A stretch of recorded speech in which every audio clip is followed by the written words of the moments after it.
Okay, ayun, naghihiwa lang tayo nitong strips na pork, no? Ginawa na natin to noon.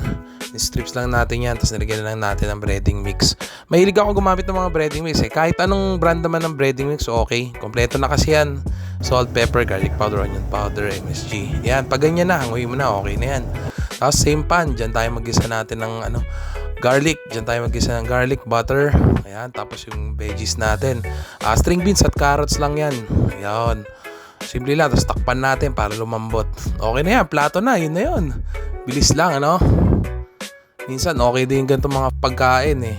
Tapos, meron kang vinegar dip. Yun. Ating sukang manyaman. Yeah. Solid to. Masarap din to sa mga inihaw. Okay din to sa mga prito.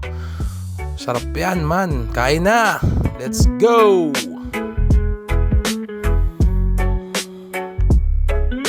Thank you for watching our video. Get cooked up.